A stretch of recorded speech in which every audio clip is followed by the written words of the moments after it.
اس لیے تفصیل کے ساتھ ان حضرات کے مناقب، مراتب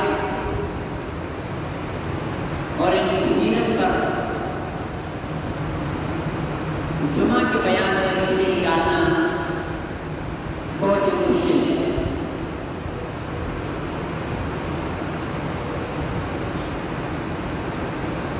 اسلام کی تاریخ کے اندر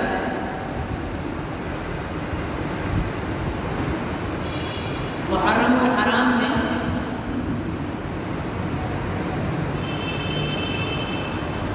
دو معتبر اور بلند شخصیات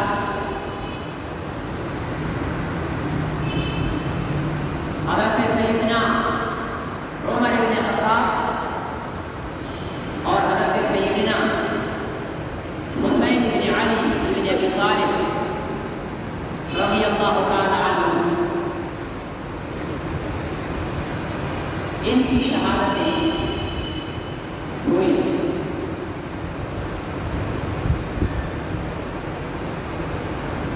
محرم الحرام صرف حضرت عمر اور حضرت حسین کی شہادت کی وجہ سے کوئی اسلامی تاریخ میں اہمیت نہیں رکھتا،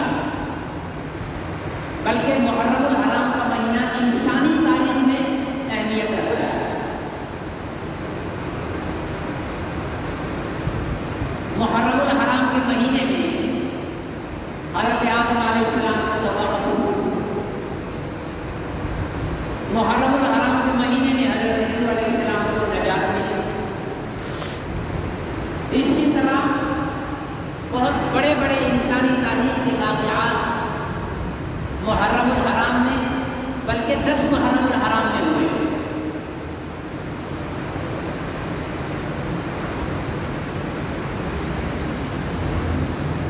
اس لیے ہمارے یہاں مروجہ طور پر جو محرم الحرام سے متعلق رسومات اور بدعات پھیلی ہوئی ہیں، ان کا اسلام کے ساتھ کوئی تعلق نہیں ہے۔ وہ بدعات ہیں، وہ رسومات ہیں۔ ماضی میں کہیں پر بھی ایسا بزرگوں میں نہیں ملتا جو ہم کر رہے ہیں۔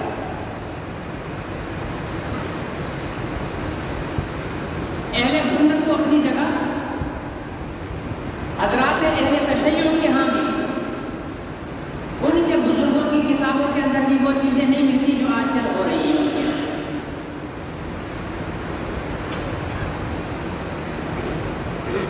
دو چیزیں محرم الحرام کے لیے خاص، 10 محرم الحرام کے لیے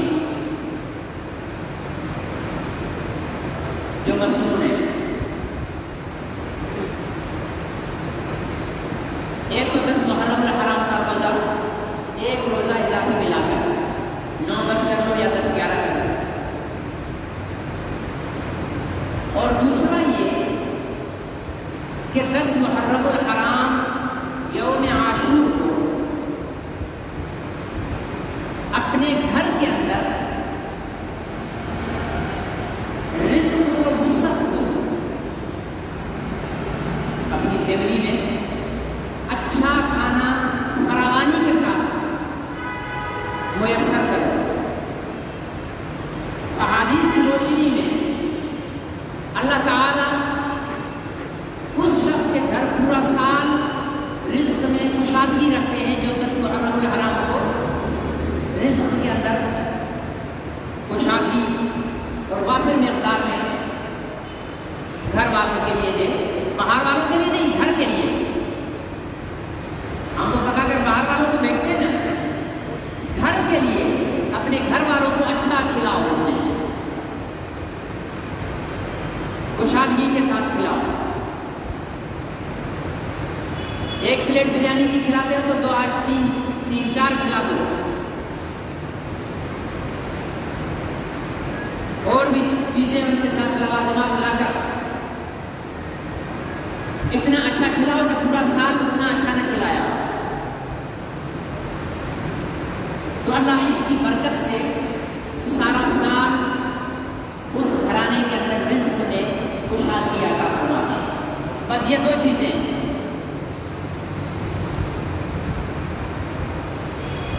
باقی جتنی چیزیں ہیں وہ ہماری اپنی من گھڑت ہے.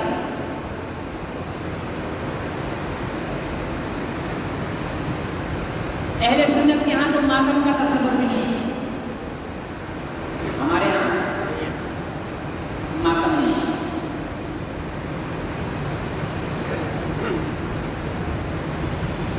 ہمارے ہاں ماتم کی جگہ صبر.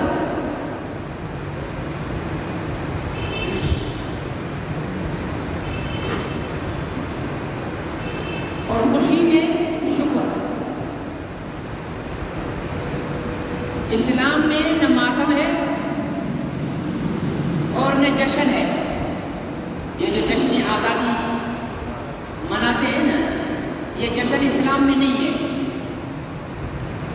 اور مزے کی بات یہ ہے کہ جشن آزادی زور و شور سے وہی لوگ مناتے ہیں جو 364 سال ملک کو لوٹتے ہیں، جنہوں نے ملک کا بیڑا غرق کیا ہوا ہے، جنہوں نے ملک کو برباد کر دیا ہے، جنہوں نے ملک کا دیوالیہ نکال دیا ہے، جن کے کسی بھی عمل سے نظر نہیں آتا کہ ان کو دل ملک سے محبت ہے، وہ لوگ جشن مناتے ہیں.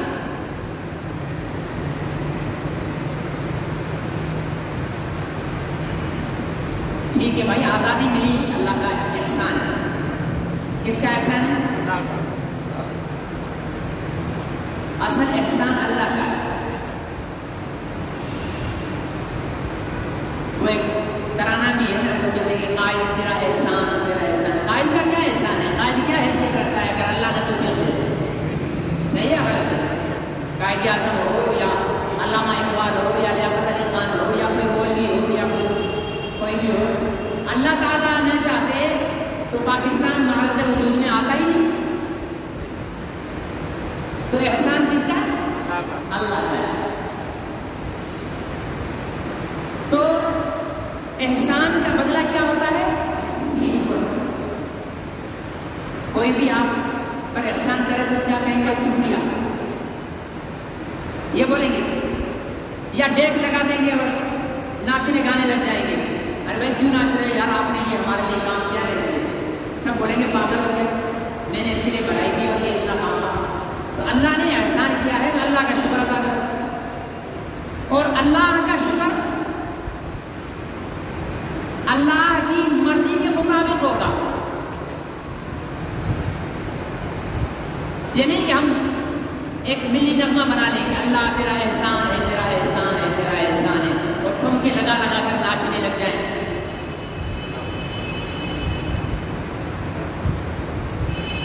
ایسا نہیں.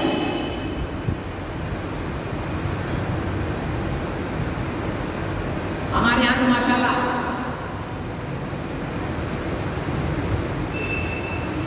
خوشی بھی ناچ کر اور گا کر منائی جاتی ہے. حالانکہ میوزک جو ہے، میوزک اسلام کے اندر موسیقی یہ حرام ہے. اور ہمارے یہاں رکھتے ہی میوزیکل شو ہے، محفل موسیقی، اور ان میں گانے والوں کو بلا کر اور پاکستان کی خوشی مناتے ہیں. ان باتوں کو چھوڑ کر بھی اگر ہم دیکھیں تو پاکستان کی آزادی جن مقاصد کے لیے حاصل کی گئی تھی، کیا وہ مقاصد پورے ہو؟ اصل پاکستان کے قیام کا مقصد 1940 کی قرارداد مقاصد اٹھا کر دیکھو کیا لکھا تھا. اسلام اور قرآن و سنت کا نفاذ نفاذ. ابھی یہ جو گھریلو تشدد کا بل پاس ہوا ہے یہ قرآن و سنت کا نفاذ ہو رہا ہے. ٹھیک ہے نا جی. اور کتنے ایسے آئینی ترامیم ہیں جو شریعت کے بالکل مخالف ہیں. تو کس چیز کی خوشی منا رہا ہے؟ یہ تو ان لاکھوں شہداء کے خون کے ساتھ غداری ہے کہ سارا سال ملک لوٹ کر ایک دن جھنڈیاں لگا کر چراغاں کر کے جھنڈے سجا کر مطلب ہمارے ہاں وطن سے محبت کا معیار کیا ہے؟ ناچو، موٹر سائیکل کا سائلنسر کھول کر آواز بڑھاؤ، ون ویلنگ کرو، 4-5 کنجریاں جمع کر کے میوزیکل شور کرو. واہ بھائی واہ، اس نے تو وطن سے محبت کا حق ادا کر دیا. اور مولوی صاحب بیچارے اگر مسجد میں بیٹھ کر قرآن پاک کے 2-4 پاروں کی تلاوت کر لیں، 2-4 تسبیح درود شریف کی پڑھ لیں، ٹھیک ہے نا جی، اور 2-4 تسبیح سورہ اخلاص کی پڑھ لیں، اور پھر تمام شہداء پاکستان کے لیے مغفرت کی دعا کریں اور سجدے میں جا کر اللہ سے کہیں کہ یا اللہ آپ کا بہت شکریہ کہ آپ نے ہمیں وطن دیا، اور یا اللہ ہمیں توفیق دے کہ ہم اس وطن میں اسلام کو نافذ کر سکیں. جس نے ایسا کیا بولیں گے یہ تو ملک کا غدار ہے، اس نے تو جھنڈا بھی نہیں لگایا، اس نے تو جھنڈیاں بھی نہیں لگائی، اس نے تو چراغاں بھی نہیں کیا، اس کو تو خوشی تب ہوگی جب پاکستان کی دھرتی پر قرآن اور سنت کا نظام لاگو ہوگا.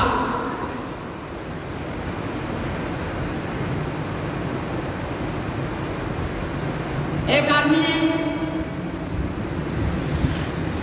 مکان بنانے کا ارادہ کیا، بڑی کوشش کے بعد، محنت کے بعد، جدوجہد کے بعد، بہت قربانیاں دینے کے بعد ایک پلاٹ ہاتھ کر لیا. اب پلاٹ مل گیا، ہم اس پہ ناچ رہا ہے، بھائی میں نے پلاٹ لے لیا، بھائی میں نے پلاٹ لے لیا. 50 سال ہو گئے پلاٹ پہ ناچ رہا ہے. بھائی کیوں ناچ رہا ہے؟ بھائی میں نے پلاٹ لے لیا یار، میں نے پلاٹ لے لیا. ارے بھائی لے تو لیا، تم نے لیا کس لیے تھا؟ بھائی چھوڑو کس لیے لیا تھا، پلاٹ لیا میں نے.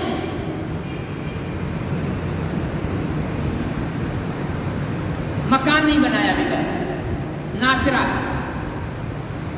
تو اس کا ناچنا اور خوشی کرنا بنتا ہے؟ نہیں لگتا. ہم نے زمین کا خطہ تو حاصل کر لیا، اس خطے پر قرآن و سنت کے قوانین کی عمارت قائم ابھی تک نہیں کی ہے. اس لیے ہمارا ناچنا اللہ سے مدد طلب کرنا بنتا ہے کہ اللہ دھرتی ہمیں آزاد کرا کے دی ہے، تو آزاد بھی کیسی ہے؟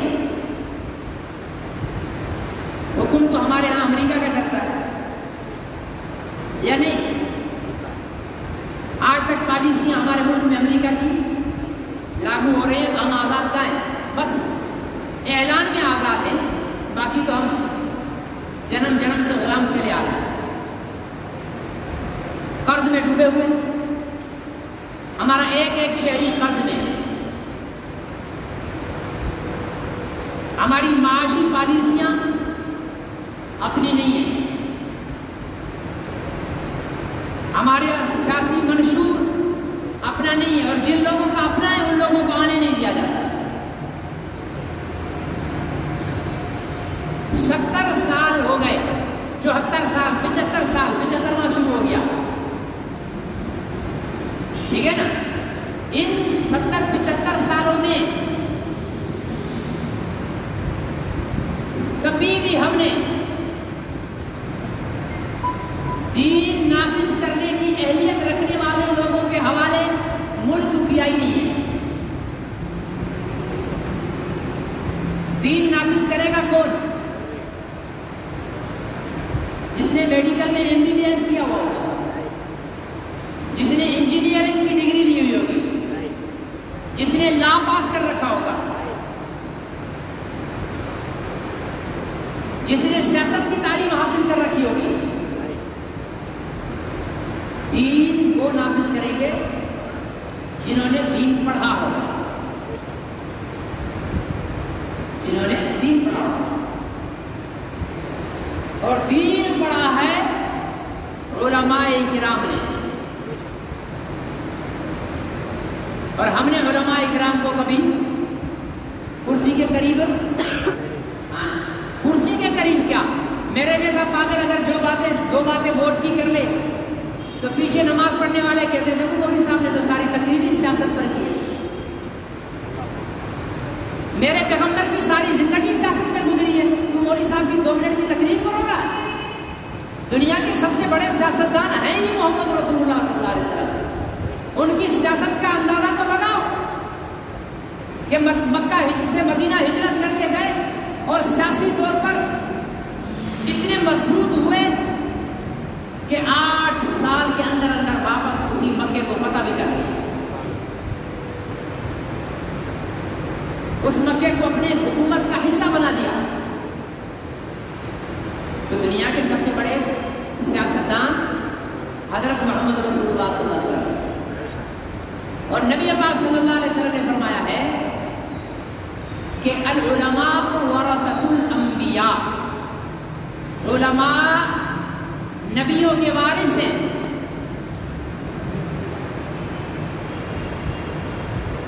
تو نبی کی وراثت نماز اور مصلی تو لے لیا، نبی کی وراثت مدرسہ تو لے لیا، لیکن نبی کی وراثت سیاست، اس میں ہمارے اکثر مولویوں کو ٹمپریچر ہائی ہو جاتا ہے، لیکن ہمارا سیاست سے کیا واسطہ، ہمارا سیاست سے کیا واسطہ، پھر آپ ایسے بھی بولتے تو ہمارا محمد رسول اللہ سے کیا واسطہ۔ سب سے بڑے سیاست، اسلامی سیاست کی بنیاد ہی حضرت محمد رسول اللہ صلی اللہ علیہ وسلم نے کی ہے۔ میرے عزیز دوست اور محترم بزرگوں، آج چونکہ 2 موضوعات اکٹھے ہیں، کل ہماری پوری قوم ناچ رہی ہوگی، اس لیے یہ باتیں کرنا بھی ضروری ہے۔ اس کے چند دن بعد ہماری قوم سینہ پیٹ رہی ہوگی، چلو شیعہ بھلے پیٹے، ان کا تو عقیدہ ہے، ہمارے سنی بھی پیٹنا شروع ہو جاتے ہیں، کالے کپڑے پہن لیں گے، ماتم میں شریک ہو جائیں گے، لیکن تم لوگوں کا کیا کام ہے،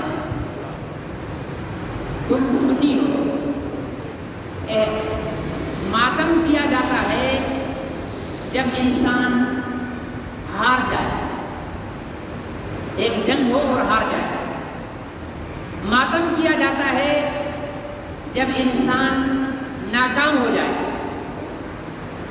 ٹھیک ہے، تب بھی ماتم نہیں کیا جاتا، صبر کیا جاتا ہے۔ لیکن چلو میں مان لیتے ہیں کہ فطرت میں ماتم تب ہوتا ہے جب انسان ہار جائے۔ ہمارا تو عقیدہ یہ ہے کہ حضرت امام حسین رضی اللہ تعالیٰ عنہ ہارے نہیں، جیتے، بولتے نہیں، ہار گئے،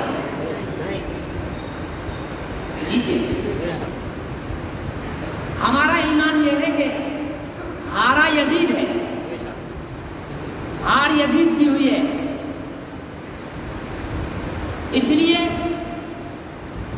اگر ماتم کرنا ہے تو یزید کا کرو، حسین کا تو ماتم بنتا ہی نہیں۔ ہمارا تو ایمان ہے، ہم ہائے حسین نہیں بولتے، ہم واہ حسین بولتے ہیں۔ کیا بولتے ہیں؟ واہ حسین۔ ہمارا تو ایمان ہے کہ حسین تو نے اپنے چھوٹے سے دودھ پیتے بچے کو بھی قربان کر دیا، لیکن اپنے نانا کے دین پر آنچ آنے نہیں دی۔ واہ حسین، صحیح ہے؟ تو نے 3 دن تک بھوک برداشت کر لی، پیاس برداشت کر لی، لیکن اپنے نانا کے دین پر حرف آنے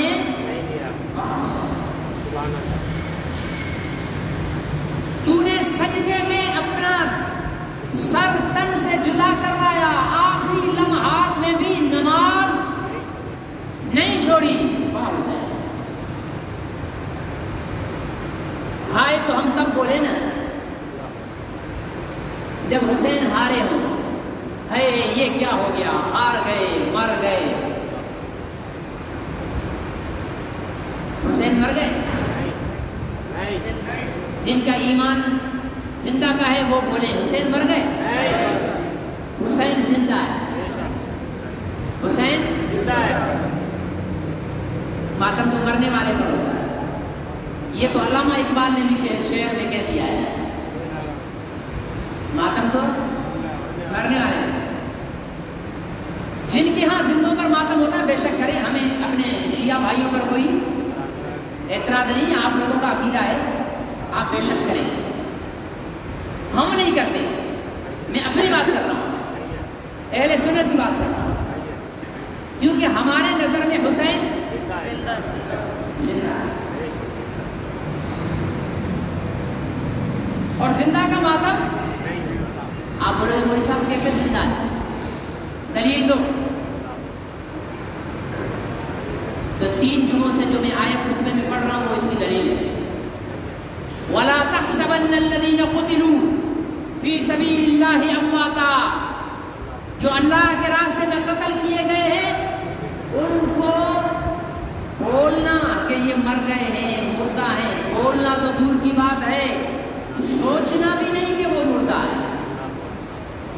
ہمیں تو اللہ نے قرآن میں منع کر دیا ہے کہ حسین کے لیے سوچنا بھی مت کہ وہ مر گئے۔ ہمارا قرآن تو کہتا ہے حسین زندہ ہے، اس لیے میں ماتم، اور مجھے کوئی تانا بھی نہ دے کہ تجھے حسین کا غم نہیں، مجھے تو نہیں ہے، مجھے کیوں کروں گا؟ اپنے نانا سب کچھ مٹا کر بھی اپنے نانا کے دین کو بچایا۔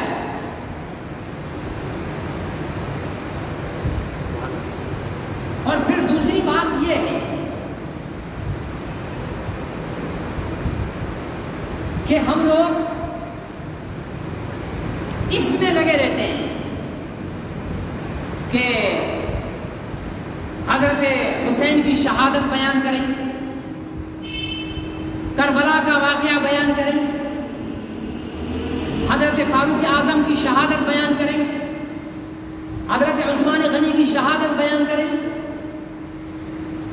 ارے بھائی شہادت بیان تو کریں، لیکن کبھی ان کا کردار بھی تو بیان کریں، کبھی حضرت حسین کی کردار کو بھی تو بیان کرو۔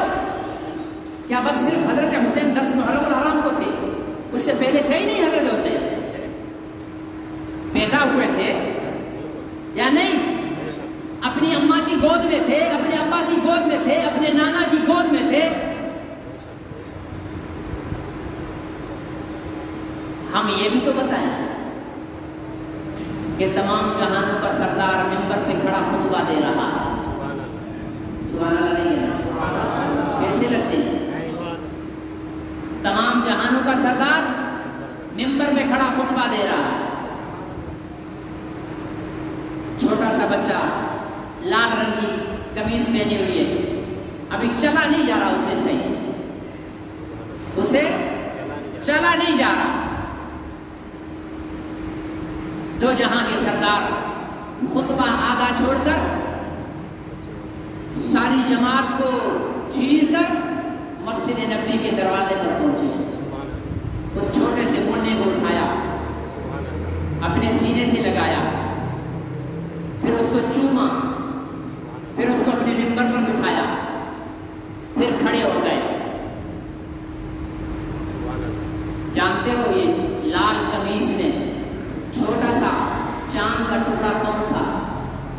حسین۔ سبحان اللہ۔ اس بات میں تم لوگوں سے شیعہ اچھے، وہ جھوٹ پر بھی ہائے ہائے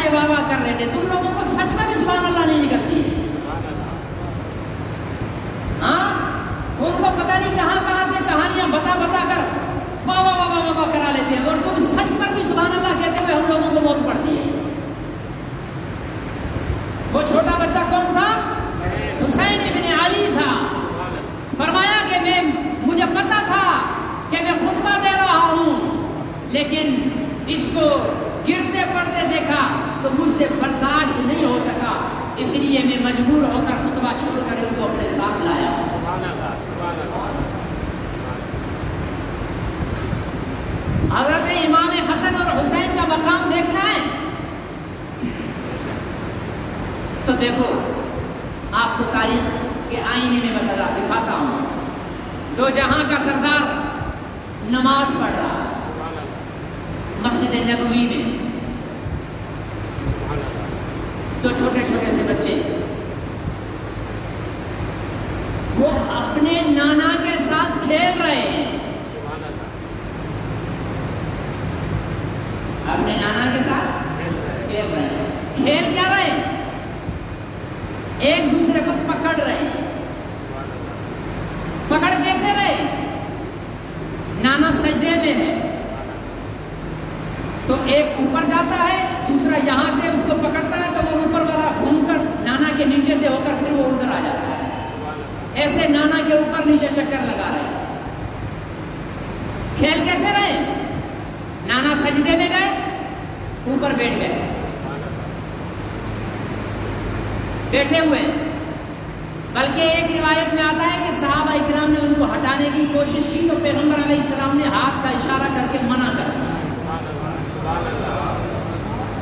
کتنے خوش نصیب بچے تھے جو نبیوں کے سردار کے سجدے کو لمبا کر رہے ہیں، ہاں، جن کو نبی نے اپنا سجدہ لمبا کر دیا کہ میں اٹھوں گا تو میرا جگر کا ٹکڑا گر نہ جائے۔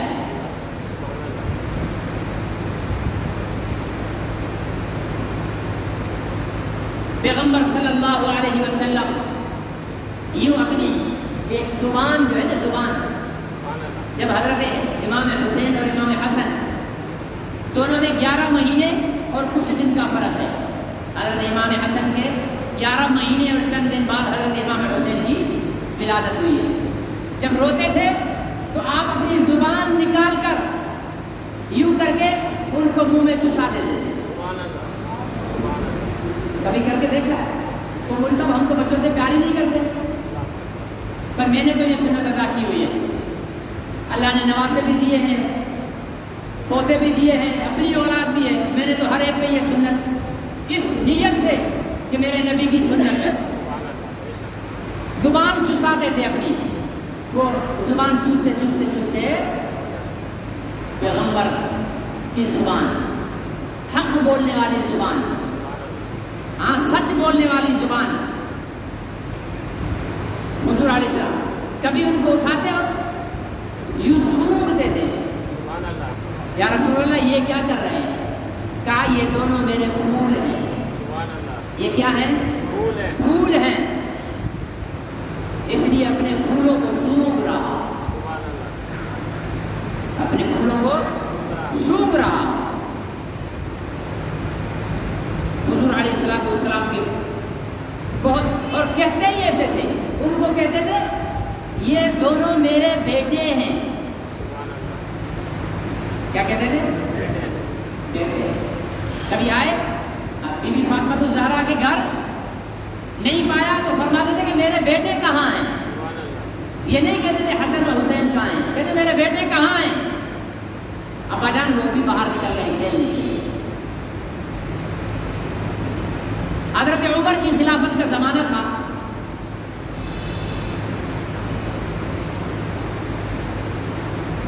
حضرت حسین کا بچپنا تھا، حضرت عمر کا صاحبزادہ اور حضرت حسین آپس میں مسجد نبوی کے دروازے کے باہر کھیل رہے تھے۔ جو ظالم الزام لگاتے ہیں نا کہ ابو بکر اور عمر حق کھا گئے، علی کا یا بی بی فاطمہ کا، ان کے سوچنے کے لیے بھی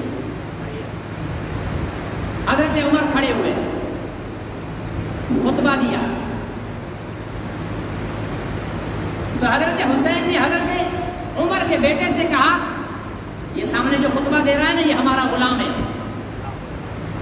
کیا بولا؟ سبحان اللہ، ورنہ یہ جو سامنے خطبہ دے رہا ہے نا یہ ہمارا غلام ہے. بیٹے کو غصہ لگا لیکن کچھ بولا نہیں. حضرت عمر جمعہ پڑھا کر جب گھر آئے تو بیٹے نے, حضرت عمر لیٹے ہوئے تھے, بیٹے نے کہا پاپا آج پتہ ہے کیا ہوا ہے؟ بھائی کیا ہوا؟ ابا جی آج حسین ابن علی نے نا مجھے یہ بات کہی ہے. آپ جب خطبہ دے رہے تھے تو حسین ابن علی نے کہا کہ یہ جو خطبہ دے رہا ہے یہ ہمارا غلام ہے. حضرت عمر فوراً اٹھ کر بیٹھ گئے. بولا پھر بتاؤ کیا بولا؟ ابا جی انہوں نے بولا کہ یہ ہمارا غلام ہے. فرمایا کیا بولا؟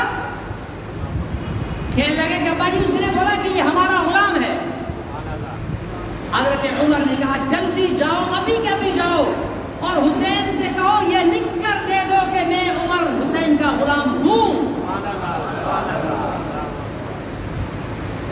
لکھ کر دے دو, لکھوا لو, کہیں یہ بات سے مکر نہ جائیں.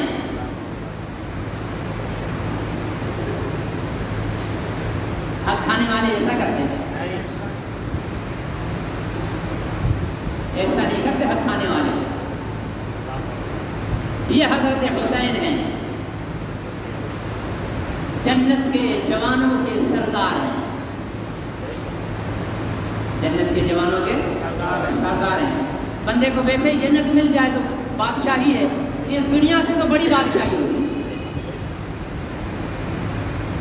ادنا سے ادنا جنتی جو ہے نا, ادنا سے ادنا جنتی, اس کو جو جنت ملے گی نا, یہ کرۂ ارض جو ہے, یہ پورا زمین کا گولا, اس گولے سے کئی سو بڑی گنا جنت ملے گی.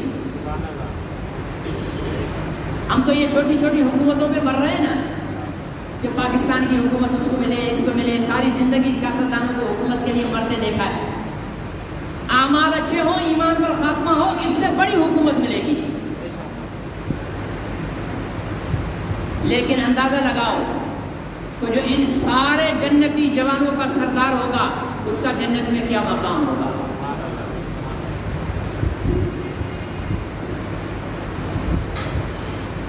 ایک بات اس سے اور ذہن میں رکھ لیں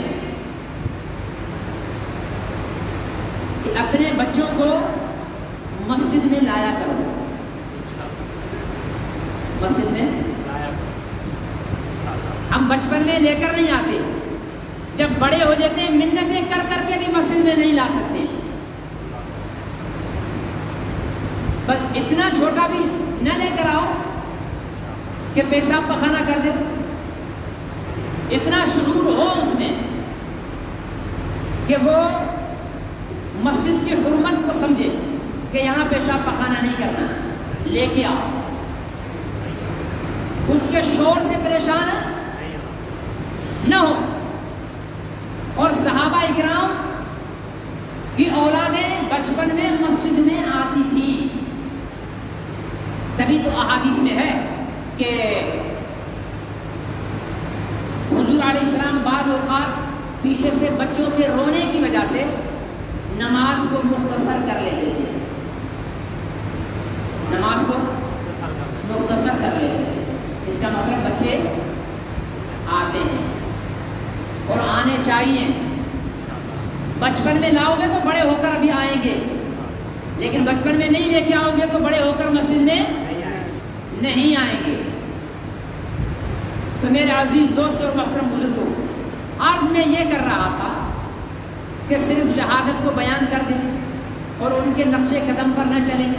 شیعہ کہے میں حسینی, سنی کہے میں حسینی, شیعہ کہے میں حیدری, سنی کہے میں حیدری, دونوں کے ہاتھ میں بندوق. وہ اس کو کہہ رہا ہے تو کافر, وہ اس کو کہہ رہا ہے تو کافر, وہ اس کو کہہ رہا ہے تو واجب القتل, وہ اس کو کہہ رہا ہے تو واجب القتل, وہ اس پہ گولی چلا رہا ہے, وہ اس پہ گولی چلا رہا ہے. لاش یہاں بھی گر رہی ہے, لاش وہاں بھی گر رہی ہے. کسی کے کہنے سے حسین اس کے نہیں ہو جاتے, یا کوئی یہ کہہ دے کہ میں حسینی ہوں, حسینی نہیں ہو جائے گا. حسینی ہونے کے لیے حسین کا کردار اپنانا پڑے گا. صحیح ہے. حسین کے کردار میں کیا تھا؟ نماز. ہمارے کردار میں حسین کے کردار میں کیا تھا؟ جہاد. جہاد سے تو ہماری ویسے ہی پاجامے ڈھیلے ہو جاتے ہیں. حسین کے کردار میں کیا تھا؟ ناحق کو قبول کرنا نہیں ہے. ہم تو ٹھپا ہی ناحق پہ لگاتے ہیں ووٹ والے دن. حسین کی جنگ ہی ظالم جابر حکمران کے خلاف تھی. ہم تو ظالموں اور جابروں کو ووٹ ڈال کر خود منتخب کرتے ہیں. ابھی سارے رو رہے ہیں اللہ بیڑا غرق کرے عمران کا, اللہ بیڑا غرق کرے عمران کا. عمران کا بیڑا بعد میں غرق ہوگا, جنہوں نے ووٹ دیا ان کا بیڑا پہلے غرق ہوگا. کیونکہ جس نے ووٹ دیا ہے وہ عمران خان یا کسی بھی سیاستدان, زرداری یا نواز شریف, ان کے ہر ناجائز کام میں وہ شریک ہے.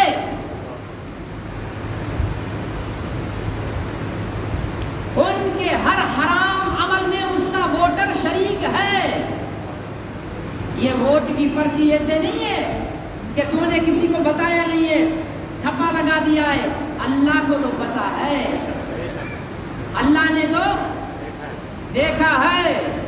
اللہ کے ریکارڈ کے اندر تیرا ایک ایک ووٹ محفوظ ہے.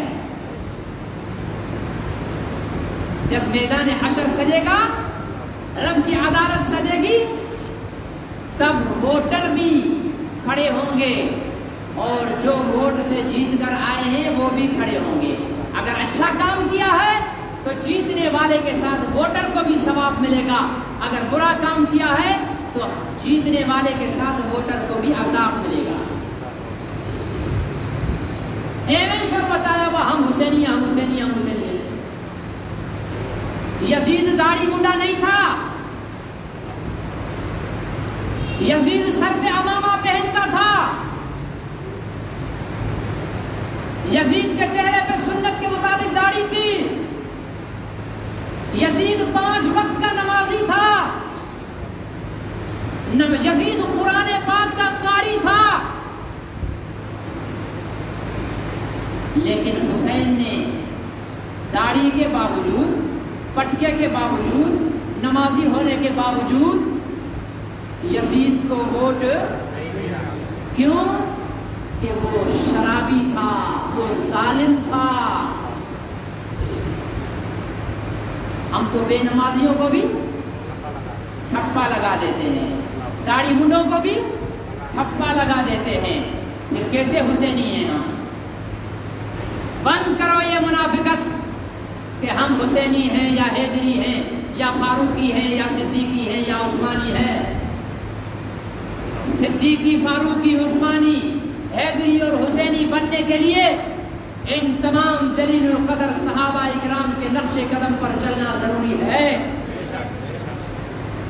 اس کے بغیر ہم غم حسین میں یا غم عثمان میں سینہ کوٹ کوٹ کر اپنے سینے کو پھاڑ کر کلیجہ باہر بھی نکال دیں, ہم تب بھی نہ حسینی کہلا سکیں گے نہ عثمانی کہلا سکیں گے جب تک ان کے کردار پہ عمل نہیں کریں گے, ان کی سیرت پہ عمل نہیں کریں گے. تو کیا خیال ہے, کرنا چاہیے یا نہیں کرنا چاہیے؟ اگر سچے حسینی ہو تو 5 وقت کی نماز پڑھو. جو کپڑے ناپاک ہونے کے بہانے کر کے نماز چھوڑ کر کہے کہ میں حسینی ہوں, پہلے نمبر کا منافق ہے. جو داڑھی منا کر کہے کہ میں حسینی ہوں, پہلے نمبر کا دوغلا ہے. جو جھوٹ بول کر کہے میں حسینی ہوں, پہلے نمبر کا منافق ہے. جو دھوکہ دے کر بولے میں حسینی ہوں, پہلے نمبر کا دوغلا ہے. حسینی بننے کے لیے نمازی ہونا ضروری ہے. حسینی بننے کے لیے امانت دار ہونا ضروری ہے. حسینی بننے کے لیے روزہ دار ہونا ضروری ہے. حسینی بننے کے لیے سنت مصطفیٰ کو چہرے پہ سجانا ضروری ہے. حسینی بننے کے لیے حق بات کو ہر حال میں کہنا ضروری ہے. حسینی بننے کے لیے ظالم اور جابر کے سامنے بھلے اکیلے ہی کھڑے ہو ڈٹ جانا ضروری ہے. جو ڈرتا ہے وہ حسینی نہیں ہے. جو بھاگتا ہے وہ حسینی نہیں ہے، جو جھوٹ بولتا ہے وہ حسینی نہیں ہے، جو بھنگ پیتا ہے وہ حسینی نہیں ہے، جو شراب کے نشے میں دھوتا ہے وہ حسینی نہیں ہے، بے نمازی حسینی نہیں ہے، روزہ کھانے والا حسینی نہیں ہے، سود کھانے والا حسینی نہیں ہے، داڑھی بڑھانے والا حسینی نہیں ہے، قرآن کو ہاتھ نہ لگانے والا حسینی نہیں ہے۔ بکواس کرتا ہے جو کہتا ہے کہ یہ سب کچھ کر بھی نہیں رہا اور پھر بھی کہتا ہے حسینی ہے۔ اس لیے عہد کر لو کہ ہم سیرت حسین پر عمل کر کے اس عاشور پر یہ عہد کریں گے کہ حسین کی زندگی کو، حسین کے طرز عمل کو ہم نے اپنی زندگیوں میں نافذ کر کے حقیقی حسینی بننا ہے۔ انشاءاللہ ہماری انشاءاللہ ہی ایسی مری ہوئی ہے، ٹھیک ہے نا؟ سوچ لو کہ ہماری انشاءاللہ بولتے ہوئے بھی ہمیں موت پڑ رہی ہے، تو حسینی بننے کے لیے تو بڑا جگر چاہیے۔ حسینی بننے کے لیے اپنی گود میں علی اصغر کے گلے میں تیر پیوست چاہیے، اس کے خون کو اپنے ہاتھوں میں بھر کر رب کے سامنے پیش کرنے کا جگر چاہیے۔ حسینی بننے کے لیے اپنے علی اکبر کے جسم کے ٹکڑے چاہیے۔ حسینی بننے کے لیے اپنے چاہنے والوں کے لاشوں کو ایک جگہ قطار میں لگانے کا حوصلہ چاہیے، اور حسینی بننے کے لیے سارے چاہنے والوں کی جانیں قربان کرنے کے بعد تنے تنہا ہزاروں کے لشکر میں سینہ تان کر کھڑے ہو جانے کا جگر چاہیے۔ اللہ مجھے اور آپ کو حسینی بننے کی توفیق نصیب فرمائے۔